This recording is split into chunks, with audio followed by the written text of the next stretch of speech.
there, folks. Welcome to the Amazing Brick Network. My name's Tori Favreau. I'm sure you already know that, but this smiling face, this beautiful smiling face with me is my dear friend, Kim Plata, straight from the Philippines. Kim, how are you?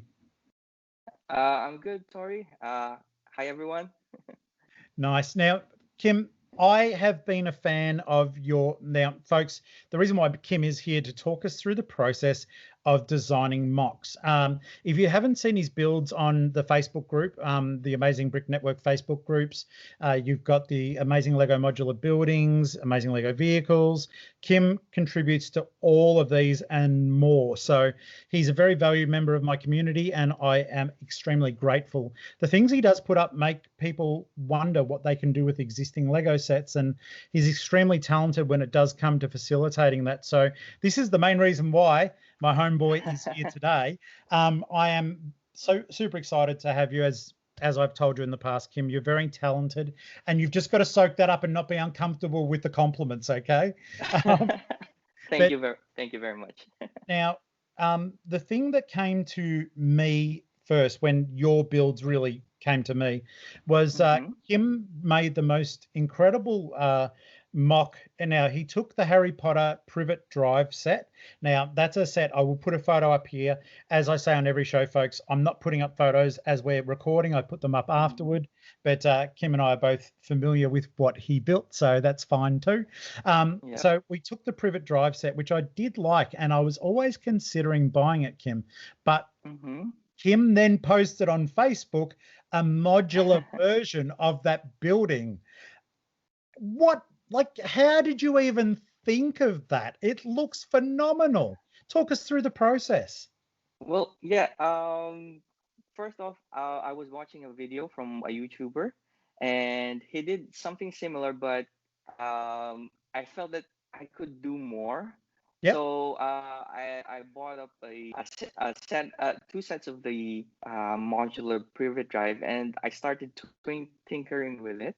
And I wanted to make something that could fit into a city as well, because the original set was open at the back and we couldn't place it properly.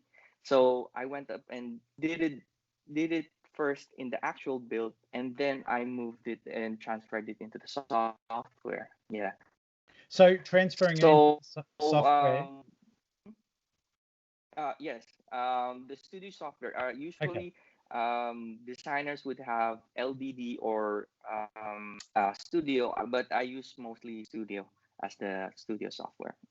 Wonderful. It was exceedingly clever, folks, how he did it, because it doesn't just look like it's cobbled together. It, like, all of a sudden you've got what looks like a really good fun play set into something that's like way better. It's so here's my story that I was talking about before the show. So folks, I was really wondering whether or not I would buy this set. And then I saw Kim's build and I was like, Jeepers creepers, I want to do that. I rushed to my local shop because we have a couple of toy stores in my town, and I bought the set. I threw down the $90 Australian on it, and I was like, yes, I am going to make this thing. And then, because Tori just does stuff on impulse, I didn't realize that you had explained that you need two of them. Oh, yeah. And I was like, oh. And I've never gone and got the second set. I couldn't make myself do it. You had to go back and buy another one. Yeah, I've never done it. So eventually, folks, I will be building Privet Drive on the show, but it's only going to be a single box version. You could always still build the modular Privet Drive with just one set and then spare parts, but it'll take you a bit longer to collect the parts as opposed to if you bought the two sets. Yeah. Very true. Now, folks, I am going to say right now, just to get this out of the way, if you see jumps in the video, it's because there is a little bit of internet issue for us both. So if it does go blurry, I'll chop those out so you don't have to deal with us checking on each other. But yeah, I just thought I should say that because I want to be fair to Kim as well, to let him know if he sees it jumping when he watches it back, that's why I'm going to be doing that. So let's go from there, because that's what really put you on my radar. And I think before we do just jump forward, let's jump back a little bit in time. So Mm-hmm. you're in the Philippines. Have you always been in the Philippines? No, I lived and studied here, but um, I was able to work overseas for at least 2.5 years in the Middle East. Yes. And then I got back around November of 2019 just to take a break. And then a month after that, for some reason, I just got back to Lego as well. Really? So your Yeah, dark period, how long was it? Like, did you play with it as a kid?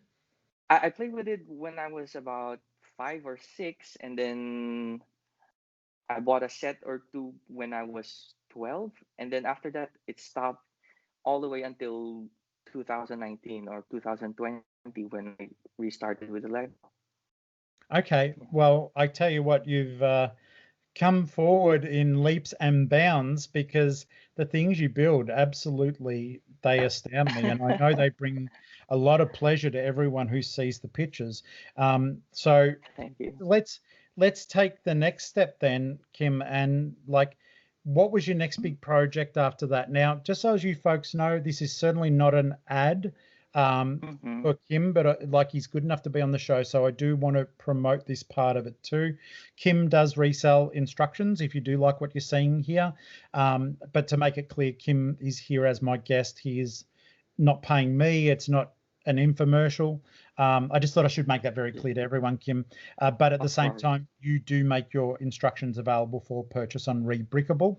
And I will give you the Yes. chance just to quickly plug that. What's your username on Rebrickable, please? My username is Lego Artisan. So yeah, it's available in Rebrickable, and now I've started with Mox Market as well. Lovely. Under the same name? Mhm. Yes. Wonderful. And he's also got an Instagram as well under the same name. So if you do want to see some of these builds, they're beautiful. I'm such a fan. Let's jump Thanks. away from that now. We covered that area Mm-hmm. there, but I do believe it's the same as when I interview the guys on Lego Ideas. I promote them. Yeah. I give people the website. You deserve the same respect. So Thank you. basically, um, from there, what was the? I mean, I know because I've seen the photos, but tell the people, what was your next major project? After that, I went back and did the Central Perk. With the Central Perk, you had the original set, but then it was open and it felt like a studio, or yeah, when they used for the TV show. And I thought I could build something that I wanted, which was a pub as well as the cafe downstairs.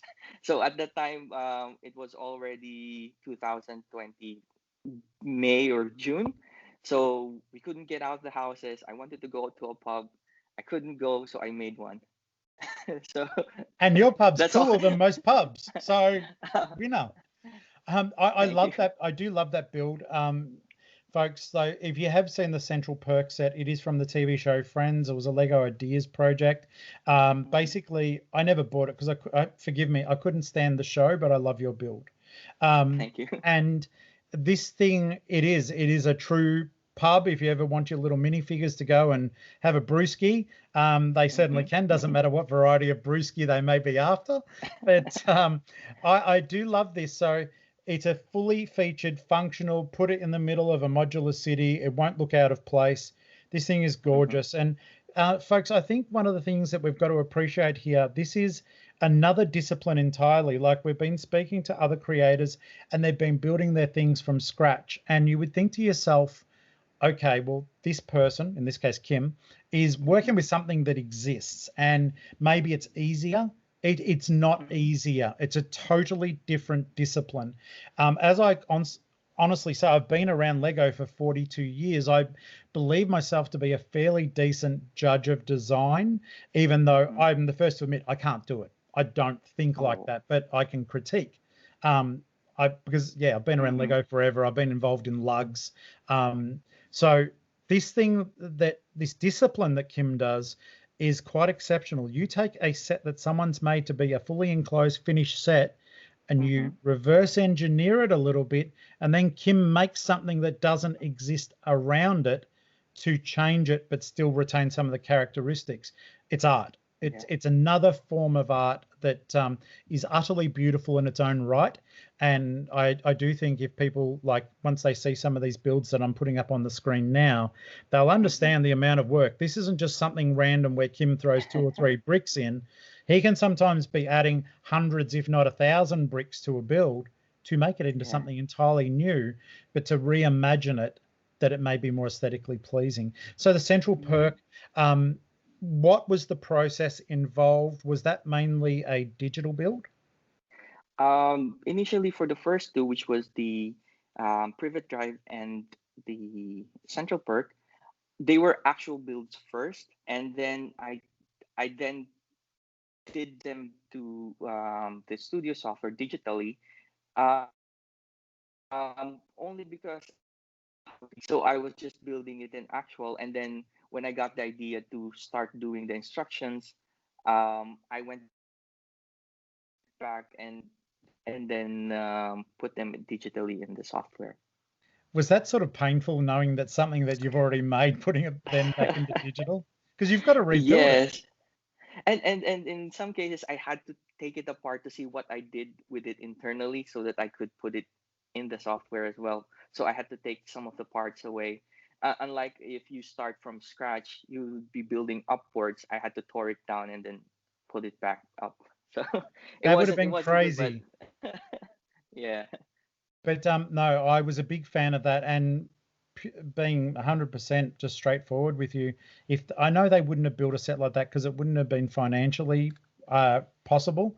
But if they had True. released that set, I would have bought it and just flicked all them Friends minifigures out of it and the Central Perk branding. I would have bought your set, is what I'm trying to say. Thank you, thank you. Yeah, I do understand that why Lego does this. It's for them to be able to grab attention to a general customer. Uh, if you sell all 9,000 pieces, like the Colosseum, Yeah, I was it's going to going to be say. hard. So they have to prioritize as well, getting as much of the product out. Interestingly enough, you bring up the Colosseum, like a 9,000 piece build. Yeah. There's a rumor, and you may be hearing it first here, folks. I don't know, but there is a leaked rumor, and I don't know if it's true, but apparently they're doing it's, I believe, a 12,000 piece Death Star. Whoa. That's crazy. I Crazy don't know Lego. how. Yeah, I don't know how long it'll take for someone to be able to do that. 12,000 pieces. Whoa. If it's true, like there is a leaked picture, but people are very clever with digital stuff nowadays, so I don't always trust Yeah, it. I understand. Yeah. But okay, so we go from there now. I'm going to jump a little bit. One of the things that Kim posted recently, and it's something that I adore, is the fact, and this is where you get someone like Kim who is multifaceted and talented across different fields. We've got the brand new police station, and I'm really hoping you've got it in real form behind you. But Kim Yes. made a car for the police station. Is that a digital file or a real? Yes. It's digital, and then after I made it in digital, I also built it in actual. By that time, I was already well versed with the software, so I designed it first so that I could purchase the parts before I had to build it myself. Now I'm really hoping, like Uh-huh. between you and me, I'm really Yeah. hoping. I'm not going to cut this out, by the way. I'm really, I'm hoping you'll be able to turn around and show us the car. Oh, okay, sure. Wait, sorry, this one. Look at that. That is incredible. They should have released that with the set. Oh, thank you. Well, I did this one immediately after I saw the release of the trailer or the advert for the new modular. So I told myself it doesn't have a car. I want one. I need one in my city. I think we all do. It's like that thing, and you probably are aware of this, but it really takes me back to the modular fire station. That had a vehicle. Yes, yes. But then one of the Facebook group members mentioned a good point where Okay, forgive me, you dropped out a little bit as you were talking. So you're saying Okay. someone said that it was better that they focused on the building, and instead of using those pieces on the vehicle, they used it on the building? Yes, it was better for them to do that. And I think they made a good point for it. I don't think they made a good point. Your car rocks.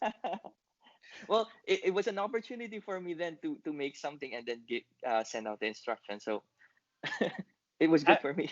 Absolutely. Look, the timing was fantastic, and I do think that your vehicle's probably better than what they would have put out, to be perfectly honest with you. Oh, It thank you. it complements the building so very much that yeah, I would be delighted to have that parked out the front of my police station when I finally finish building it. Stay tuned for that, folks. So, and this is what I'm talking about. So we've got the buildings, like the MOCs, the add-ons, but then vehicles. You're all over the place. I love it. Like, it's showing me that like you don't, some people just focus like they're all, I'm just going to do trains, trains, trains. Other people are this, and I like, Hmm. I think we're kindred in that I love Lego, and sadly, or good for Lego, but I will purchase almost every set I can get my hands on to experience that build. It doesn't mean I keep Yeah. them all. Sometimes I Hmm. will build a set, and if it really doesn't fit into the aesthetic of anything I want, I'll buy it, build it, and then like just sell it on. But at least I've got that Yeah. experience of Yeah. playing with it. I think that's the joy of Lego. At the moment, Mhm. there's probably about 60 boxes of joy sitting around my house that still need to be built. But Wow. no, it's just yeah, it's a bit of a well. Let's just face it. I don't have any other vices, so Mhm. if it's plastic bricks, then I think I'm doing okay. Yep. Yep. But Same here. so I love the vehicle. You also did an sorry, not ice cream, a milk van, which I thought Yes. was gorgeous as well. And I will show pictures of that. I believe they're in the files that we're sharing with each other. Yes. So, but I'm jumping out of order because I was so excited by that police car. So we went from doing all those things. Now you took on a very big project. In my opinion, it was a big project. Can you Hmm. talk through the bookshop? Yes. For the bookshop, I had initially done something similar for a local contest, but then I didn't use the bookshop parts overall. It was just mainly from spare parts that I had. Yep. And then after finishing that contest, I thought to myself, maybe I could do something specifically from the bookshop set and turn it into something that I want, because I am an artist, so I like arts, paintings, and all sorts of those things. So I did it digitally, wherein I thought of the concept from the parts that were available in the bookshop set, and then I tried to piece them together, focusing first on the special parts that are in um, the set, because I think it's important for us to focus first on those parts that we cannot adjust later on, those special pieces that won't fit anywhere else unless we prioritize them and build them first. So That is for the absolutely book a challenge. Yes, for the bookcase, it was mainly the steps, the spiral steps that they used for the bookshop, as well as the facade, like the tree. If you see the tree, if you made the building first, it's hard to put it internally without affecting the whole scene, unless you make it into the focal point, and then from there you build outwards. I love the fact that with that particular build, though, you've made everything mesh together well. Hmm. Adore the fact that you've made it like it's a corner building now. And Yes. also the fact that, like you said, with the tree on the antique side of things, that like you've got that beautiful pattern going around with the diamond at the front. Folks will know because Uh-huh. I'm looking at the picture now, and you'll be looking at the picture too, folks. So that's fine. But the way you got those tree, like the plants coming off the sides there, it's so cool. Like that is just ingenious. And I do love the fact that in turn became a part of the facade of the building. Mm-hmm. So it isn't just some ad hoc throwaway. And I even love that. Did you use just existing elements, or did you use Lego dots to make the word art? I used just the existing elements. There were some one by one pieces there, and I made sure that I picked and prepared that word art first before I did anything else. Yeah, that's fair enough, because that would have been challenging, that's for sure. Mm-hmm. So that was something I do believe, like, that was it. To be honest, as beautiful as it is, was that your most challenging? Because I mean, when you do look at things like the central perk, there's a lot going on there too, and the fact that you've adjusted the general shape of the building, what presented the greater challenge?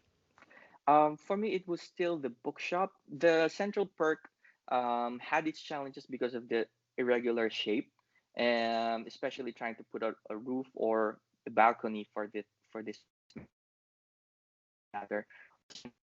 But then, since you had the pieces from the second set of central perk, which had the frame or the parts that you would need to be able to create something that's similar, it was easier. And then I had the wider range of parts because I could use spare parts, unlike the bookshop or the art gallery, where I just limited myself to the parts that were inside that whole set. Okay, so basically, those do present their challenges, but let's just Hmm. jump a little bit to your Silkwood Street. Yeah. In that particular building, one, I love the actual way that it all fits together. The roof on the left-hand side would have definitely proven a challenge, but I love it's sort of weird because the building on the right-hand side is fully featured and realized, and the other one looks as though they're in the process of repairs, like it's a bit overrun. Yes. The thing is, it had a story wherein um, they had an old building and then they built a new building just beside it, or but then the other building didn't want to get demolished. The owner of the other building didn't want it to get Yes. demolished, so it went up that they were working together. One would be the carpenter, the other one would be the furniture store. Okay. So one thing that I love about, I do love both the buildings. Is there any Mm-hmm. plans at the future to fully furnish that garden front area out a bit, or is that just where you happen to build it and that's why there's blank space? Well, initially, I wanted it to look like an old town area where you would have those small alleys going back to the backyard, and I really planned them to be something different from the usual city style that you would have where it's all paved. So I went for the old style and natural with green and plants. No, and it is a thing of beauty. Speaking of beautiful things, I must admit, like, I don't know why, but one of the things I really did enjoy was your seamstress building. Now that is, there is something just so beautiful about it. Like, whilst I'm going back to the picture now, but Hmm. whilst I don't really think, like, the actual design of it is beautiful, and folks, have a look at this. It is utterly phenomenal. I don't think it fits within it would be a quaint city environment. You know what I mean? But this Hmm. style, I mean, what you've done Yes. even here, it would even fit within almost if you made a couple of changes within a medieval theme, is what I'm trying to say. With the general look and feel and aesthetic of it, it's beautiful. Okay. So when I started with the mock of the Silkwood Street, I didn't have a lot of room or space for my Legos collection. So for me, I wanted people like me who didn't have a lot of space to be able to build buildings and not have three, 5 stories or five base plates wide of buildings, and have them in a diverse way where you have a small shop here, a small shop there, a house here and there. So that's why I wanted it to be 3 buildings or small buildings in one base plate. So it will be very diverse and good to look at, even though they're smaller than the usual sets that we would have from the official Lego. Kim, they're stunning to look at. They're just not nice to look at, but they are stunning to look at. And I do Thank think you. that there is definitely space for them, because not everyone, like you said, not everyone wants the towering buildings and all the other Mm-hmm. crazy stuff going on. So it's a beautiful little change. And some people do have the room. Like for example, a dear friend of the show, Hakan, has got a massive setup where he could Yeah. facilitate your buildings quite comfortably and they wouldn't look out of place. So no, you keep doing them because I think there is definitely an area for that. And for example, even like your mock of the Disney train station, that is just gorgeous and it fits, it fits well. You've still included the Technic areas that if people do want to attach it, Yes. there's room for everything. So I am utterly in awe of your prowess with the brick, to say the very least. Now, Thank you. I do notice as well that you've got the bowling alley there. And Mm-hmm. folks, I will admit, like for some reason, like Kim sent me through these pictures and the bowling alley, which I'm popping up on the screen now, this is utterly divine. And forgive me because we're chatting about it for the first time, folks. So I'm asking as a general inquiry. And sorry, Kim, because like I said, I am Yeah, looking at it for the first time. that's all This right. looks like a derivative of the diner, but super cool. Yes, it is similar to the bookshop. I made an alternate build of the diner, but I mainly focused on putting up a bowling alley and then moving away from the boxing and the music studio from the diner set. Yes. Yeah, but then for me, I wanted something to complement the original set rather than stray away from the original design like I did for the bookshop. So I went by adding up like an extension or a second area for the diner, which was the bowling alley. When you do go through something like this, talk us through the process because anyone who knows their sets will know because of the scheme and some of the curves that you Yeah, are using parts of the diner for this. But this looks like, mhm. is this a digital render? It looks like it. It is. It is. Okay, It is. wonderful. Mhm. Then take us through this. So you think to Mhm. yourself, okay, that diner looks pretty cool. I know it's got X amount of parts, but there's sort of a bit of a science to this because you're looking at it and thinking, this is the set that's in the diner.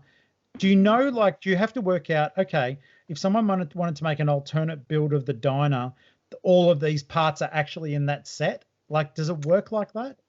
Yes, there's an option in the studio software where you could download all the parts from a certain set, and then you can just work around those pieces that are available. You don't have to look at the other sets, and you just focus on that one. That's truly incredible. I Mm-hmm. honestly, I haven't really done any digital building at all. I only just downloaded Studio for the first time the other day. I haven't even opened it. The fact that you can do that though, mate, and build something like that, and I'm pointing at the screen, so I've got the picture in front of me right now. But Mhm. wow is an understatement. Once again, like my brain doesn't work like this. So the fact that you could see those shapes within something that is another shape. Yeah, Congratulations. This is thank you. utterly beautiful. So is now, Kim, we are getting to the end part of the interview. Hmm. Is there anything that you want to draw people's attention to? Is there anything that I might have missed? I just want to make sure that like what's your next project, things like that. Like what might I have missed? Yes. Well, um, usually people would be very cautious, or they don't want to make mocks either by themselves or getting instructions because um, of the fear of not being able to collect the parts that they would need to build those sets, those mocks. So for them, I would recommend either one, getting just one set and playing around with it, like what I did for the alternate builds. Um, Also, if not with that, they could always think of ways to do it with the parts that they have existing in their collection. Um, because for me, in that I live in an area where it's not also easy for me to collect or buy buy sets. That's why I made these alternate builds because Bricklink. we only have what 3 or 4 sellers available locally. So for me, I would like to encourage everyone to try to work with what you have. We don't have an unlimited number of Legos, but the limitless part of it is our imagination. So if you use that, you can create anything. I love that. Thank you so very much, Kim. You are an absolute treasure. Thank you for talking us through the Thank you. process and your builds. It's been an Mhm. absolute delight to speak to you. And I hope that everyone got as much pleasure out of that as I did. It opens my eyes up to other things. I don't think I'll ever be able to do what you do, but I certainly have a greater appreciation for the process. So, Yeah. Salamat, thank you so very much. I do Thank appreciate you it. as well. Mhm. And yeah, I can't wait to see what comes up next. So we'll be sure to be following you very closely. And also, folks, I generally, whenever Kim puts something up, it does end up on one of our coverage videos. So just stay tuned to stay tuned. Once again, please do plug yourself one more time, your username and where they can find your builds and plans, please. Yes. I go by the name Lego Artisan. I release my instructions at Replicable, Mox Market, and Belver Bricks, and as well as the Instagram with the same name, Lego Artisan. Wonderful. Thank you so much. And those links will be below, folks. I'll get Kim to supply those to me. They will be below to his general builds and how to find him. And thanks you guys for watching. I hope that you had as much fun as we certainly did. This has been brilliant. And if you are having fun, please click that thumbs.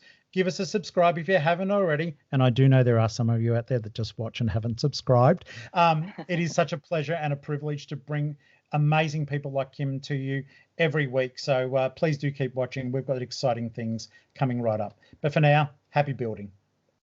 Bye.